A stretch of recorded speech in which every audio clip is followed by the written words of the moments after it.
সেই নারীর স্মৃতি যে আমি সারাক্ষণই ভাবতে থাকি, আমি তাকে কখনোই ভুলতে পারি না ব্রো। লাইক 24টা ঘন্টায় আমি তার কথা ভাবতে থাকি। তো আমি হাইওয়েতে গাড়ি চালাচ্ছি ঘন্টায় 75-80 কিলোমিটার গতিতে। তারপর গাড়ির ফ্লোরে পা রাখলাম, হাত ছিল স্টিয়ারিংয়ে, আর নিজের চোখ বন্ধ করলাম। 5 4 3 2 1। ঠিক সেই মুহূর্তে আমি অনুভব করলাম যে আমাকে আরো গভীর অর্থবহ কিছু খুঁজে পেতে হবে। তখন আমি বইয়ের বিভিন্ন মতবাদ আর এই ধরনের কিছু খুঁজে দেখার চেষ্টা করলাম। তো আমি বৌদ্ধ ধর্মে খুঁজলাম, হিন্দু ধর্মে খুঁজলাম, তাওরাতে খুঁজলাম, ইনজিল বাইবেলেও খুঁজলাম। এগুলো অর্থবহ মনে হলো না। তো ডাউনলোড করলাম কোরআন অ্যাপ, সেটি পড়তে শুরু করলাম। 20 মিনিট পেরিয়ে গেল আর মনে হলো, আরে দাঁড়াও, আমি সেই মেয়েটির কথা একবারও ভাবিনি। শেষ টানা 25 মিনিটে, এটা অবিশ্বাস্য। আর তারপর আমি এই আয়াতটি পেলাম। এটা কি করে তা জানতে পারলো? জানার তো কোনো উপায় নেই, তাহলে কিভাবে জানলো? আসসালামু আলাইকুম ব্রাদার এসকিউ। আমাদের আমন্ত্রণ গ্রহণ করার জন্য ধন্যবাদ। আপনাকে পেয়ে আমরা খুব খুশি। ব্রাদার এসকিউ এর পরিচয় দিয়ে শুরু করতে চাই। আপনার জীবন সম্পর্কে সংক্ষেপে কিছু বলতে পারেন? আমি নিজেকে ব্রঙ্কসের একজন এতিম সাধারণ মানুষ হিসেবে পরিচয় দিতে চাই। বিনীত সূচনা, আমার পরিবার, বাবার সাথে অনেক কিছু ঘটেছে, পারিবারিক সংঘাত, অনাচার। আমি আসলে একজন শরণার্থী, মানুষ এটা জানে না, কারণ আমার বাবা সুবহানাল্লাহ খুবই অত্যাচার করতেন আমাকে, আমার মাকে, আমার বোনকে, যা করতেন কি বলবো, সুবহানাল্লাহ। দিনের পর দিন এই অত্যাচার বাড়তেই থাকলো, বাড়তে বাড়তে বাড়তে বাড়তে এমন অবস্থা যে আমাদের জীবন ঝুঁকিতে ছিল। একদিন যখন তিনি ঘুমিয়েছিলেন, আমরা তখন পালালাম। আমি নিউ ইয়র্কে চলে এলাম। নিউ ইয়র্কে 10 সেপ্টেম্বর 2001-এ 9/11-এর কয়েক ঘন্টা আগে। এমনটা না যে আমি 9/11 সম্পর্কে জানতাম না, বরং এটি আমার জীবনকে সম্পূর্ণ বদলে দেয়। কেউ যদি সাদা চামড়া না হতো আর যদি সে একটু আলাদা হতো, তাহলে তাকে উপহাস করা হতো, তাকে বিদ্রুপ করা হতো। আপনি এসবই দেখতে পাবেন। স্কুলের প্রথম দিনের কথা মনে পড়ে। সবার ভাব এমন ছিল যে বিন লাদেন কোথায়। সবাই অবহেলা করত, তারা শিশু, বুঝলেন, তারা তাদের পিতামাতার কাছে শুনেছে আর সংবাদে প্রচারিত বিষয়গুলো জানতো। ইসলামোফোবিয়া তখন ছিল ভয়াবহ। যদি ভাবেন এখন অবস্থা খারাপ, তখনের মানুষ ছিল অজ্ঞ। আর আমি সেটিকে যুক্ত করতাম ইসলামের সাথে। যেমন এই বিষয়টি আমার ব্যাপক সমস্যা করেছে, যার সাথে আমার কোনো সম্পৃক্ততা আছে বলে আমি মনে করি না। যেমন আমি কিচ্ছু করিনি, পুরো বিষয়টির সাথে আমার কোনো সম্পর্ক নেই, তারা আমাকে এমন বিষয়ের সাথে জুড়ে দিচ্ছে যার সাথে আমার কোনো সম্পর্ক নেই। এগুলো দিয়ে আমার কোনো কাজ নেই। আমি ভাবতাম ইসলাম এবং সন্ত্রাস এক, ইসলাম এবং সন্ত্রাস এক। আমি বিশ্বাস করতাম হ্যাঁ মুসলিমরা সন্ত্রাসী, যখন আপনি নিজেও একজন মুসলিম। তাও সেটা বিশ্বাস করতাম। এসব দেখে বেড়ে ওঠা এক শিশু হিসেবে আমি ইসলামের বিষয়ে আগ্রহী ছিলাম না। মানুষ জানতে চাইতো আমার জন্মস্থান, আমি বলতাম আমি পুর্তরিকান, আমি বলতাম আমি ডোমিনিকান, আমি এমনকি এও বলতাম যে আমি মেক্সিকান, কিন্তু আমি যে পাকিস্তানি সেটা বলতাম না। নিউ ইয়র্কে আমাদের স্কুলে মেটাল ডিটেক্টর ছিল, সেটা আমার কাছে বিরক্তিকর মনে হতো। তো আমি নিশ্চিত করতাম যে আমার কোনো প্রকার সমস্যা হবে না। কেন? কারণ আমি যদি চোখ বন্ধ করি, আমি শুনতে পাবো হ্যাঁ ওর কাছে বোমা আছে, তুমি সন্ত্রাসী। সেটা ছিল আমার ছদ্মনাম। সন্ত্রাসী ছিল আমার ছদ্মনাম। এখন আমার জায়গায় নিজেকে ভাবুন, যার বয়স 14 বা 15 বছর। আপনি কি মুসলিম হতে চান?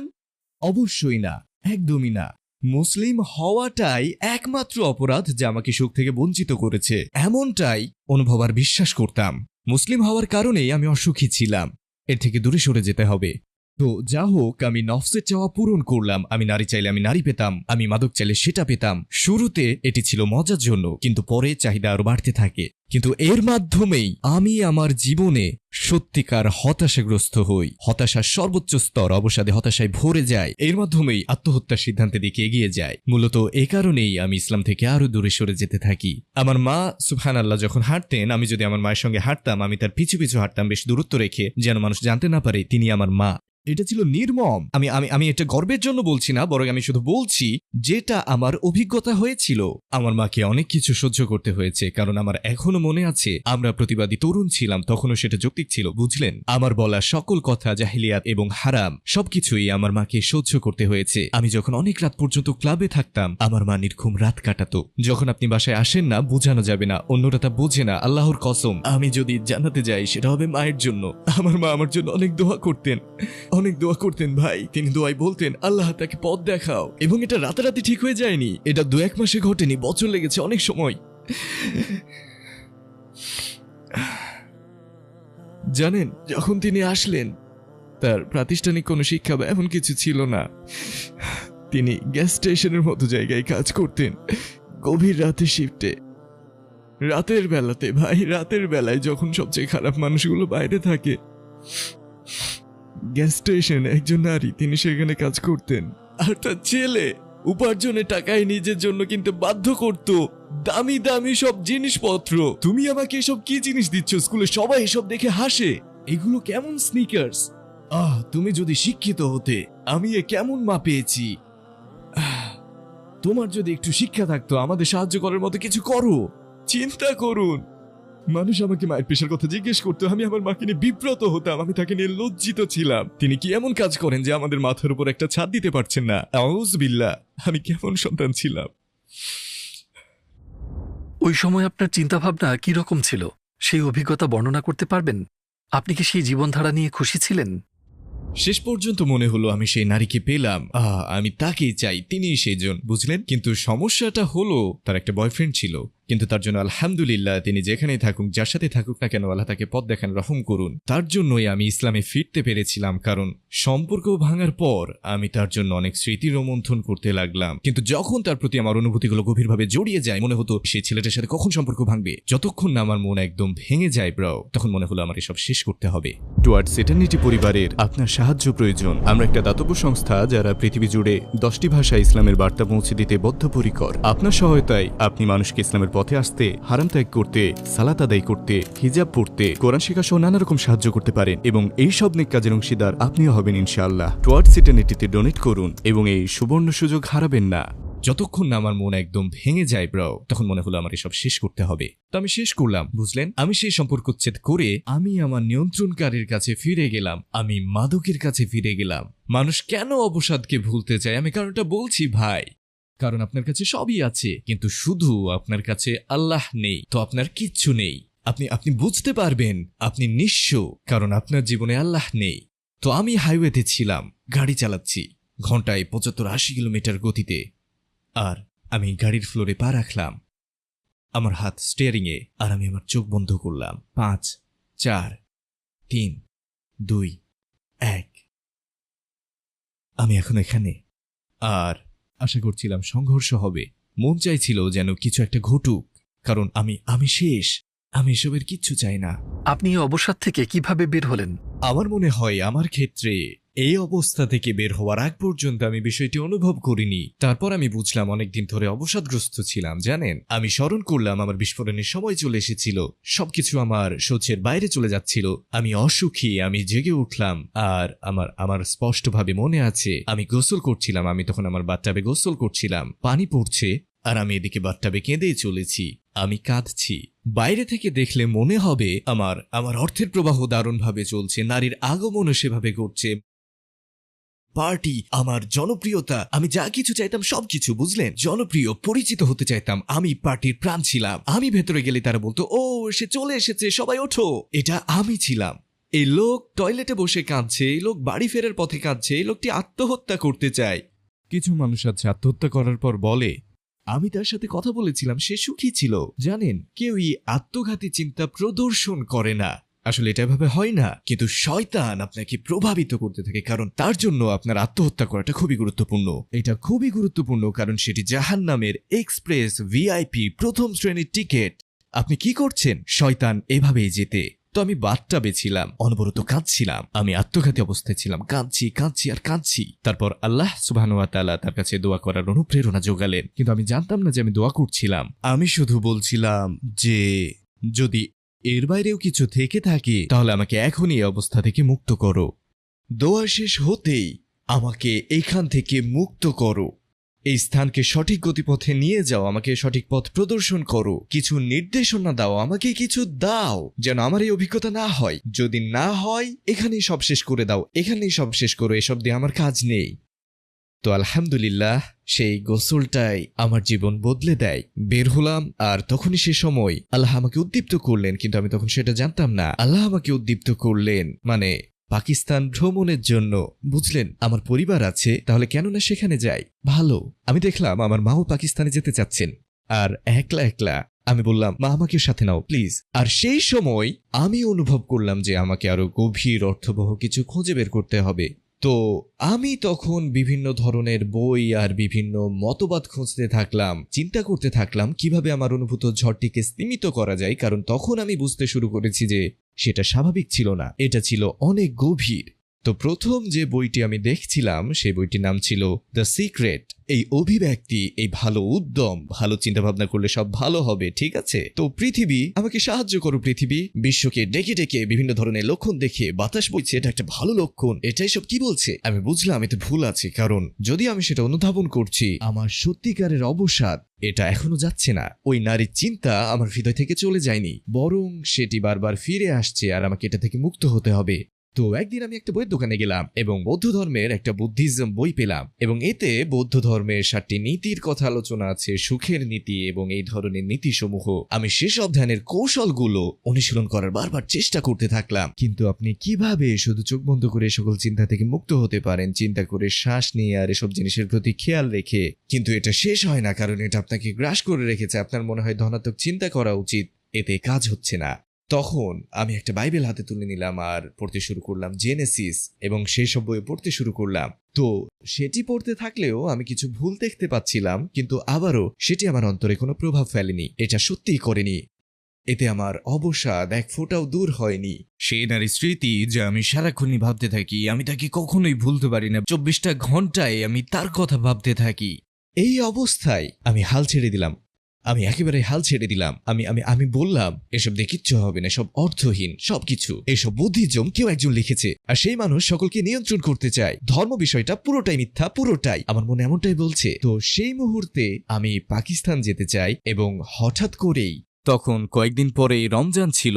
সে সময় রোজা শুরু হতে চলেছে। আমার মা সেখানে আসলেন। আমার মা সেখানে এসে বললেন, দেখো রমজান শুরু হতে চলেছে, আর তুমি রোজা রাখবে আর নামাজ পড়তেও চেষ্টা করো, কারণ আল্লাহ শুধু চান না তুমি শুধুই অভুক্ত থাকো, তার এটার প্রয়োজন নেই। তো সালাতকে অন্তর্ভুক্ত করো আর সালাত আদায় করো, কারণ তুমি যদি রোজা সত্যিকারের ফল পেতে চাও, নামাজ পড়ো।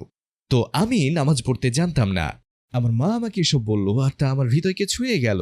আমি আমার মতো করে নামাজ পড়তে থাকলাম। যা হোক, আমি ভাবছিলাম যে আমার নামাজ পড়তে হবে রোজা রাখার সময়। এটা ছিল আমার প্রথম রমাদান, এবং আমি ডাউনলোড করলাম কোরআন অ্যাপ আমার ফোনে। এমনকি আমি বইটাও পাইনি, অন্য সবাই যেমনটা করে যে বইয়ের দোকানে যে সেটা কিনলাম, তেমনটা নয়। আমার মনে হলো এটা ডাউনলোড করা যাক, আর নামাজের পর আমি এটা পড়তে শুরু করলাম। এর মূল বিষয়গুলো সূরা ফাতিহা। প্রথমে সেটিতে চোখ বুলালাম, পৃষ্ঠা উল্টিয়ে দেখলাম, ও এখানে অনেক অধ্যায় রয়েছে, আচ্ছা যে কোনো এক জায়গা থেকে শুরু করা যাক। সূরা ফাতিহা থেকে পড়া শুরু করলাম। শুধু ইংরেজিতেই পড়তাম, আমি আরবি পড়তে জানতাম না। আমি শুধু পড়ে যাচ্ছি, ঠিক আছে।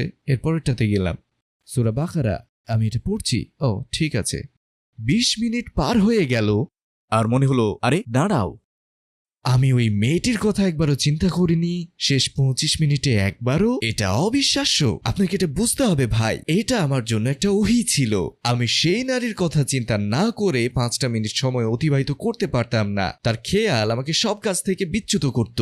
মনে হলো আর একটু পড়ি, এটা তো দারুণ। আল্লাহর কসম, আমি কোরআনকে শুধু ব্যবহার করছিলাম, আউযুবিল্লাহ, যাতে আমি নিজে উপকৃত হই আর মেয়েটাকে ভুলতে পারি, যাতে তার কথা না ভাবি। আমি তার চিন্তা এড়াতে কোরআনকে ব্যবহার করছিলাম। আমি এজন্যই কোরআনকে ব্যবহার করছিলাম। কোরআন মেয়েটির চিন্তা থেকে, আমার প্রাক্তন সম্পর্কে চিন্তা করা থেকে আমাকে বিচ্যুত করার একটা উপায় ছিল। প্রাক্তনের কথা চিন্তা না করতে আমি এটা ব্যবহার করছিলাম। পড়ার সময় মনে হতো যে আমি গুপ্তধন পেয়েছি, গুপ্তধন পেয়েছি। ইতিমধ্যে আজান শুরু হলো, এর অর্থ হলো সালাতের সময় হয়েছে। আমি নামাজ পড়ার জন্য তাগিদ অনুভব করলাম। আমি উদ্বেলিত হয়ে পড়লাম। আমি কোরআন পড়ছিলাম। আমি সেরকম হবো কেন?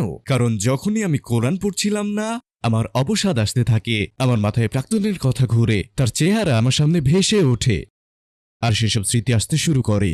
আমার মনে হলো না না না, আমার কোরআন পড়া উচিত। তাই আমি বসে পড়তাম। অন্যরা কথা বলতো বা এমন কিছু, আমি সেসব শুনতাম না। আমি শুধু কোরআন পড়তাম, কোরআন পড়ছিলাম শুধুমাত্র তাকে চিন্তা না করার উদ্দেশ্যেই কেবল। অনুবাদ, তাই না?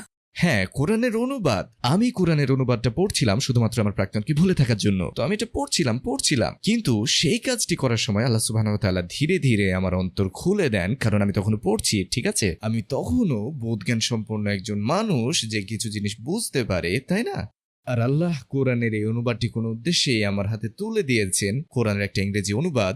আমি খেয়াল করলাম আমি যখনই কোনো আয়াত পড়তাম, এমন যে একটা পড়তাম আর তারপর ভাবতে শুরু করতাম যে আচ্ছা, এই মাধ্যমে তিনি কি বোঝাতে চেয়েছেন, এই আয়াতের অর্থ কি হতে পারে। আমি চিন্তার পরিধি বাড়াতে থাকলাম আর নিজের ফোনের দিকে তাকাতে লাগলাম। আমার ফোন বন্ধ, ওয়ালপেপার স্ক্রিন বন্ধ হয়ে যেত, যেমনটা হয় ফোনকে দীর্ঘ সময় অব্যবহৃত অবস্থায় ফেলে রাখলে। আমার মনে আছে আমার ক্ষেত্রে এটা 15 মিনিট ছিল।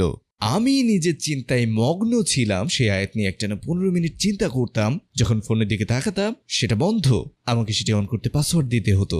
আমার মনে হলো বাহ, এটা তো একটা শক্তিশালী জিনিস। এই অবস্থায় আমি অনুভব করলাম যে স্রষ্টার কাছ থেকে প্রেরিত কোনো বই যদি থেকে থাকে তাহলে এটাই সেটা। কিন্তু আমি পুরোপুরি সন্তুষ্ট ছিলাম না, তো আমি পরীক্ষা করতে দেখলাম। আউযুবিল্লাহ, আমি পরীক্ষা করে দেখতে চাইলাম। নিজেকে বললাম আজকে পরীক্ষা করার জন্য আজ আমি কোরআন পড়বো না, নামাজও পড়বো না, আজকে মজা করে বেড়াবো, রোজা রাখবো অবশ্যই, তবে মজা করব আর কোনো ইবাদত করব না। আমার ভাই, আমি মজা করছি না, আল্লাহর কসম আমি মজা করছি না। এর সাথে সক্রিয়ভাবে যুক্ত না থাকা 10 মিনিটের মধ্যেই আমি গোসলের জন্য গেলাম। আগের সব চিন্তাগুলো আমার মাথায় ফিরে আসতে লাগলো। অবসাদে সেই সব স্মৃতিগুলো, সেই নারীর সব স্মৃতি, সবকিছুই আমার স্মৃতিতে ফিরতে শুরু করলো। আমি শাওয়ার বন্ধ করলাম, গামুচি নিয়ে কোরআনটা পড়তে শুরু করলাম। এই কোরআনই একমাত্র উপায়, এই বই বাঁচার একমাত্র উপায়। আর আমি এটা পড়তে থাকি, এটা আমার কাছে আরো বিস্তারিত হতে থাকে। আর আমি ভাবতে থাকলাম আল্লাহ সর্বশক্তিমান, আল্লাহ যেভাবে হোক এটি প্রেরণ করেছেন। এটা হয়তো বজ্রপাতের সাথে পাঠিয়েছেন, যেমন মুসা আলাইহিস সালামের সাথে ঘটেছিল, 10টা সমাজের পাঠিয়েছেন, আমি জানি না কিভাবে, কিন্তু নবী মুহাম্মদের নিকট ওহী প্রেরণের ঘটনা আমি ঠিক নিতে পারছিলাম না, আমি বুঝে উঠতে পারছিলাম না। চিন্তা করলাম যে স্রষ্টার গ্রন্থ এটি আর তিনি আমাদের শেখাচ্ছেন। আমি এটা পড়ে যাচ্ছি, আমি প্রভাবিত হচ্ছি। তারপর এই আয়াতটা খুঁজে পেলাম এবং এর ফলে আমি নিজেকে প্রশ্ন করি আমার সম্পূর্ণ নিজেকে কিভাবে একজন মানুষ হিসেবে উপস্থাপন করছি। এটা এমন, জেনে রাখো আল্লাহ তাআলার স্মরণে চিত্ত প্রশান্ত হয়। আর সেই সময় বলতে গেলে শিহরণ অনুভব করলাম। আমি আমার ফোন বন্ধ করলাম, ভাবলাম মোবাইলটা বন্ধ করতে হবে। আমি জানি না এই জিনিসটা কি, এটা কি ছিল, এটা কিভাবে জানলো, এটা আমার মনের কথা কিভাবে জানলো, এটা কিভাবে জানলো যে এখানেই আমার হৃদয় প্রশান্তি খুঁজে পাচ্ছে, এটা কিভাবে তা জানতে পারলো। সেই সময় আমি একটা সিদ্ধান্তে পৌঁছালাম। আমি জানি না এটা কিভাবে নাজিল হয়েছে, আমি এর জ্ঞানের পদ্ধতিও জানি না, আমি এর কিছুই জানি না, কিন্তু এটা স্রষ্টার বাণী, সুনিশ্চিতভাবে এটাই স্রষ্টার বাণী। তখন রমজান প্রায় শেষ হতে যাচ্ছিল, আমার ভ্রমণের শেষের দিকে। আমাকে এখন নিউ ইয়র্কে ফিরতে হবে, আবার সকল বাস্তবতার মুখোমুখি হতে হবে, এড়ানোর কোনো উপায় নেই, তেমন কোনো কিছুই নেই। আমি কোরআনের অনেকটাই পড়েছি এবং এখন এখানে মদ সম্পর্কে বলা কথাগুলো পড়ছি, যেসব বিষাক্ত দ্রব্যাদি নিয়ে এখানে বলা হয়েছে, এখানে জিনা সম্পর্কিত সব কথা পড়ছি। মনে হলো আচ্ছা একটু চিন্তা করে দেখি। বুঝতে পারছেন অবস্থা, আমি প্রায় 1.5 মাসের মতো পাকিস্তানে ছিলাম। আমার সব বন্ধুরা আমার জন্য উদ্গ্রীব হয়ে আছে। অবতরণের পর তারা আমাকে মদ পান করাতে চাইবে, তারা আমাকে মাতাল বানাতে চাইবে, তারা আমাকে নারীর সঙ্গে নিয়ে যেতে চাইবে, তারা একটা পার্টি চায়। আর আমি ভাবছি যে আমার নিজের কিছু প্রতিজ্ঞা করা উচিত। ঠিক আছে, প্রথম প্রতিজ্ঞা হলো ফিরে আসার পর আমি সালাত পড়া ছেড়ে দেব না। এই সালাত কি জিনিস আমি জানি না এটা কি, তবে সালাতের মধ্যে অবশ্যই শক্তি আছে। এরপর আমি কোরআন পড়া কখনো বাদ দিব না এবং এই অনুবাদটিকেও আমি ফেলে রাখবো না, কারণ আমি ওই নারীকে ভুলে যাওয়া এবং অবসাদ থেকে বের হওয়ার জন্য এই দুটি বিষয়কে যুক্ত করেছি। আল্লাহ আমার সহায় হন। আমি জানি না আমি কি করব। আমি ফিরে যাই, সবাই আমাকে দেখতে উদ্গ্রীব, তারা আমাকে বাইরে নিতে চায়, তারা আমাকে ওইসব কাজ করতে চায়। আমি বাইরে গেলে তারা বলে যে আমরা তোমাকে জাগিয়ে তুলবো, তার মানে ধূমপান করতে হবে, তোমাকে শাড়ি তুলবো, ভাই এসো এসো এসো। আমি সেখানে গেলাম, তারা বলে ইয়ো একটা শট নাও, তারা আমার জন্য মদ ঢেলে দেয়, নাও নাও 1 2 3। আর আমি বললাম ইয়ো মানে আমি পারবো না। তারা বললো তুমি এখনো শটটি পান করোনি, তুমি ড্রিঙ্কটি স্পর্শ করোনি, তুমি এটাকে যত্ন করে রাখছো, কে নাও, তুমি কি এটা রেখে দিবে নাকি, চলো পান করো। আমি জানি না কিভাবে তাদের বলবো, নিজেকে মনে হচ্ছিল লুজার। অসাড় হয়ে রইলাম। বন্ধুরা আমি আর মদ পান করব না, তো আমি করিনি। বললাম যে আমার ভালো লাগছে না, আমার পেটে সমস্যা, আমি মাত্র প্লেন থেকে নামলাম, জানি না কেন এমন লাগছে। ঠিক আছে, দ্বিতীয়বার তাদের সাথে আড্ডা দিলাম, চলো ধূমপান করি, চলো শুরু করি বুঝলে। বন্ধুরা ধূমপান আর ওইসব শট নেওয়ার কোনো রকম ইচ্ছে করছে না। ঠিক আছে, তৃতীয়বার তারা আমাকে আর ডাকলো না, তারা আমাকে ডাকা বন্ধ করে দিল, আমাকে বাজে দেখাতে লাগলো, বোরিং হয়ে গেলাম। আমার একজন বন্ধু ছিল, এবার তার কাছে আমি স্বীকার করলাম। মনে পড়ে আমি গাড়ির মধ্যে ছিলাম, বললাম ভাই, সে আমাকে জিজ্ঞেস করলো, অন্যরা তা করলো না, কিন্তু সে জিজ্ঞেস করলো ভাই আমি দেখছি তুমি মদ্যপান করছো না, সেই নারীর কথা তোমার মনে আছে যার সাথে তোমার সম্পর্ক ছিল, মানে সব ঠিক আছে তো, সব কি ঠিক আছে? আমি বললাম ব্রো আমি ইসলামকে জানার চেষ্টা করছি, কোরআন পড়ছি, আর আমার মনে হয় এসব আমার জন্য না। সে বলল সত্যি? আমি ভাবলাম এটা হয়তো সবচেয়ে বিব্রতকর বিষয় হতে চলেছে, কিন্তু সে সন্তুষ্ট দেখে বিস্মিত হলাম। কিন্তু কে জানে তাদেরকে এসব জানালে তারাও হয়তো বিষয়টি বিবেচনা করতে পারে। এখান থেকে আমার প্রাপ্তি কি? মানে এখানে আমি অনুভব করলাম যে এইসব হারাম অর্থ অপচয় করে। আপনি আল্লাহকে অসন্তুষ্ট করার জন্য আল্লাহর অসন্তুষ্টি কিনছেন অর্থ খরচ করে। শুধু জাহান্নামের আগুনে কিনছেন না, বরং মদ্যপানে অর্থ খরচ হচ্ছে, নারীতে মাদকে অর্থ খরচ হচ্ছে, ধূমপানে অর্থ নষ্ট হচ্ছে। কিন্তু দোয়া একদম ফ্রি, সালাতও ফ্রি, ঠিক তাহাজ্জুদও ফ্রি, কোরআন পড়াটাও ফ্রি, জিকির করাও ফ্রি। অবিশ্বাস্য, অবিশ্বাস্য। আমরা হারামের জন্য ব্যয় করছি, সবকিছুর জন্য ব্যয় করছি, অথচ আল্লাহ তাআলা এর সমাধানকে একদম ফ্রি করে দিয়েছেন। জানেন কি, সে এখন আমার বন্ধু। সে বলল, আমরা এখনো বাইরে যেতে পারি, তুমি সহায়ক বন্ধু হলেই হবে, তুমি আমাদের মনোনীত ড্রাইভার হবে, তাহলে আমরা ভালো একটা সময় কাটাবো আর আমাদের চিন্তা করতে হবে না। আমরা জানি তুমি ঠিক আর ভালো। আমি বললাম, ঠিক আছে, বাড়িতে বসে থেকেই বা কি করব? তো ওইসব জায়গায় যাওয়াই যায়। আমি এখন বার এবং ক্লাবগুলোতে যাব, কিন্তু আর আমি নেশাগ্রস্ত হব না। এবার আমি ওইসবের কিছুই করব না। আমি বারগুলোতে গেলাম, ক্লাবগুলোতে গেলাম, আউযুবিল্লাহ, কিন্তু এবার আমি নেশাগ্রস্ত হইনি, বরং আমি সেই দায়িত্বপ্রাপ্ত চালক। আর আমি সেই সব লোকদের দেখছিলাম, বরং তাদের বিশৃঙ্খল দেখাচ্ছিল। তাদের দেখে মনে হচ্ছিল বিমোহিত, তাদের সবাইকে দেখে মনে হচ্ছিল মোহগ্রস্ত, তাদের দেখে মনে হচ্ছিল তারা একে অন্যের মতো হতে চাচ্ছে এবং তারা সবাই একই দিকে আসছে। আমি ভাবলাম আমি এখানে থাকতে চাই না, এটা খুব ভয়ানক। তখন আমি বেরিয়ে এলাম। আমি বললাম, তোমরা তোমাদের কাজ করো, আমি বাইরে যাচ্ছি। আমি চাই না, আল্লাহ আমার অন্তর থেকে এটা বের করেছেন, আমি আর ওখানে থাকতে চাই না। তো আমি বাড়ির একটা কোণে বসেছিলাম। এক নারী এসে আমার পাশে বসলেন, তিনি ওখানে ছিলেন। তার সাথে আমার পূর্ণ কথোপকথন হলো, সে আমার সাথে কথা বলছে, আর আমি তাকে ইসলাম সম্পর্কে না বলে পারলাম না। আমি বললাম, আমি এগুলো নিয়মিত পড়ছি, এটি কিয়ামত দিবস সম্পর্কিত, এরপরে জান্নাতও আছে, আর যখন তুমি মারা যাবে তুমি জান্নাতে যেতে পারবে, আর তুমি তুমি তুমি চাইলে এখান থেকে বের হতে পারো। আর এটা খুব সুন্দর বিষয়। আর আমাদের সৃষ্টিকর্তা আছেন, তিনি একজনই, আর আমরা তার কাছে ফিরে যাব। তিনি জীবনে করুণা করেন, পরীক্ষা করেন এবং এরকম আরো অনেক কিছু। এবং এসব কিছু কিভাবে আমাদের সত্যের আহ্বান এবং প্রকৃতি সম্পর্কে উদাসীন করে রাখে, এটা আমাদের স্বতঃস্ফূর্ততা হ্রাস করে, এটি আমাদের নিজেদের সেরা রূপে আসতে বাধা প্রদান করে। আর তারপর বুঝলেন, সে কাঁদতে শুরু করলো। তিনি বারে এসেছেন এবং বাইরে সে একই নারী, সে কাঁদতে শুরু করলো। সে বলল, এটা সুন্দর। আমি বললাম, তাই? সে বলল, আমার একটা প্রশ্ন আছে। আমি পুরো সময় জুড়ে কথা বললাম, শুধু ইসলাম সম্পর্কে কথা বলে গেলাম। সে বলল, তার প্রশ্ন আছে। আমি বললাম, বলো। সে বলল, তুমি বিশ্বাস করো এগুলো সত্যি? আমি বললাম, হ্যাঁ। সে বলল, তুমি এখানে কি করছো? আমি তাকে কি বললাম জানেন? আমি জানি না। শুধু বললাম, আমি জানি না। সে বলল, তোমার এখানে থাকা উচিত না, এখানে থেকো না। সেটাই ছিল শেষবার আমার বাড়ি যাওয়া। অনুধাবন করলাম যে আল্লাহ আমার মনে সেটির প্রতি কোনো আকর্ষণ রাখেননি। আমি শুধু বাড়ি গিয়ে কোরআন পড়তে চাইলাম, এটাই আমার একমাত্র কাজ। কোরআনের অনুবাদ পড়া চলমান রাখো আর এসব নারীদের থেকে দূরে সরে যাও। তখনই এসব ঘটা শুরু করলো। আর আমি কি অনুভব করলাম জানেন? আমার এই জীবনে ভিন্ন পরিবর্তন প্রয়োজন, খুব জরুরি। আমি এই পথে থাকতে চাইলে আমাকে আমার সমমনা লোকদের আশেপাশে থাকার চেষ্টা করতে হবে, যারা এই পথ অর্জন করতে চায়। আর আমি তখন মসজিদে যাওয়া শুরু করলাম এবং আমি সেসব লোকেদের সাথে পরিচিত হলাম যারা আমার মতো চিন্তা করছে এবং তাদের বিশ্বাস সম্পর্কে জানলাম। আর ভাবলাম, ও এটা তো ভালো, এমন লোকেদের আশেপাশে আমার থাকা উচিত। তাই বিশাল ঘটনা সংক্ষেপ হিসেবে আমি যদি বলতে চাই, এটাই হচ্ছে আমার গল্প, যে কিভাবে আলহামদুলিল্লাহ আল্লাহ আমার অন্তরে এবং জীবনে ইসলাম এনেছেন আর আমাকে টেনে তুলেছেন, এবং তিনি যেন আমাকে সরল পথে রাখেন, কারণ এর থেকে পাপি ছিলে যাওয়া বা জানেন তো মদপানে ফিরে যাওয়া এবং ধূমপান আর নারী আসক্তিতে ফিরে যাওয়া সম্ভব। এবং যারাই এগুলো এই মুহূর্তে শুনছেন, ওইসব বন্ধু আর পরিবেশ থেকে দূরে সরে যান। আমাদের জন্য জাহিলিয়াতের মতো জীবনযাপন করা, যেমন বাইক চালানোর মতো কাজ, আমরা দ্রুতই সেগুলো ফিরে পেতে পারি। আমাদের পরিবেশ পরিবর্তন করতে হবে, ওইসব মানুষ থেকে হিজরত করতে হবে। সেই একইভাবে যে লোকটি 99 জনকে হত্যা করেছিল, বুঝলেন, তারপর মোট 100 জনকে হত্যা করলো, তারপর একজন আলেমের উপদেশ গ্রহণ করলো। আলেম বললেন, আল্লাহ তোমাকে ক্ষমা করবেন, কিন্তু তোমাকে হিজরত করতে হবে আর এগুলো থেকে দূরে সরে যাও, নতুন জীবন শুরু করো, তোমার অতীত না জানা লোকের সাথে বসবাস করো যারা সেগুলো স্মরণ করাবে না। কি অবস্থা ব্রো, তুমি মদপান ধূমপান বন্ধ করে দিয়েছো? না না না না, আরেকবার এসো, একবারের জন্য এসো, একবার, মাত্র একবার, আমার জন্য এক শট। তোমাকে এই জীবন থেকে দূরে থাকতে হবে, ওইসব হারাম থেকে দূরে থাকার এটা একমাত্র উপায়। আল্লাহ তাআলার সাথে সম্পর্ক তৈরি করো। আর আল্লাহর কসম, এটা কঠিন, কিন্তু আল্লাহ সহজ করে দেবেন ইনশাআল্লাহ। তাহলে তখন আপনার জীবনের উদ্দেশ্য কি ছিল? আপনি তারপর রাস্তায় দাওয়াহ করতে লাগলেন। আমাদের সেই দিনগুলো সম্পর্কে কিছু বলবেন?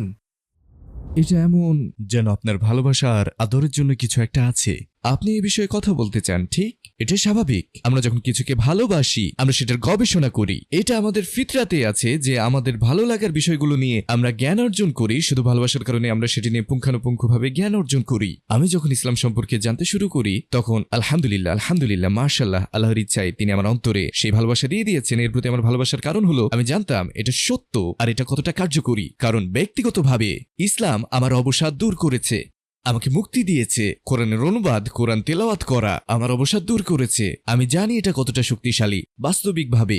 আমি জানি কত মানুষ গোপনে অবসাদগ্রস্ত, যারা এই ওষুধের কথা জানেও না। তাদের এই ওষুধটা দরকার, তাদের চিকিৎসা দরকার। আর আল্লাহ যদি আমার মাধ্যমে এটা পুরো বিশ্বের কাছে পৌঁছে দেন তাহলে এটাই কি আমার জীবনের উদ্দেশ্য নয়? আর যদি সেটাই হয় তাহলে আল্লাহ আমার উপর তোমার করুণা অব্যাহত রাখো। এই দিন প্রচারে আমাকে ব্যবহার করো আর প্রতিটি গৃহে এটা পৌঁছানোর ব্যবস্থা করো। আপনার এই প্রত্যাবর্তনের কত বছর হলো? আমার মনে হয় 12 বছর ধরে এটা চলছে। আলহামদুলিল্লাহ, আমি এখনো শিশু। আমি এখনো 12 বছর বয়সী ছোট শিশু বলতেই হবে। 12 বছর হলো। দেখুন, উত্থান পতন আছেই আর সেটা এখনো রয়ে গেছে। আলহামদুলিল্লাহ, আমরা এখনো দিনে তাওহীদের রাস্তায় আছি আমরা। আর এটাই জরুরি বিষয়। পা পিছলাবে, সবকিছু এলোমেলো হয়েও যেতে পারে। বছর বছর ধরে চলা এত জাহিলিয়াত রাতারাতি ত্যাগ করা যায় না। আপনি পরীক্ষিত হতে পারেন, কিন্তু আল্লাহ তাআলা হলেন গফুরুর রহিম। আল্লাহ সুবহানাহু ওয়া তাআলা ক্ষমা করবেন। এমন জাহিলিয়াতের মধ্য দিয়ে গমন করা আর এর থেকে উত্তরণ পাওয়া ব্যক্তিগণ আপনি বিচ্যুত হতে পারেন, কিন্তু আল্লাহ ক্ষমা করবেন। শয়তান বলবে আপনি ক্ষমা পাবেন না, শয়তান বলবে আপনার কোনো আশা নাই, সে বলবে আপনি কপট মুনাফিক। কিন্তু আল্লাহ সুবহানাহু ওয়া তাআলা তাওবাকারীদের ভালোবাসেন। তো আল্লাহর কাছে তাওবা করুন, তিনি সবকিছু ক্ষমা করে দেবেন। আন্তরিকভাবে আপনার গল্প বলার জন্য ধন্যবাদ। আমরা আলহামদুলিল্লাহ। অনেক কিছু জানলাম। আমরা এই গল্প থেকে অনেক অনুপ্রাণিত হয়েছি। আল্লাহ এই আলহামদুলিল্লাহ। উম্মার জন্য কৃত আপনার সকল কাজের বিনিময় দান করুন। জাযাকাল্লাহু খাইরান। স্বাগতম আপনাকে আর সকল দর্শককে ধন্যবাদ। আল্লাহ আপনাদের সহায় হন। আল্লাহ তাআলা সবার ঈমান বৃদ্ধি করুন। আল্লাহ তাআলা এই চ্যানেলটিকে বিনিময় দান করুন, কারণ এটি সত্যি অসাধারণ। চ্যানেলটি সাবস্ক্রাইব করতে ভুলবেন না।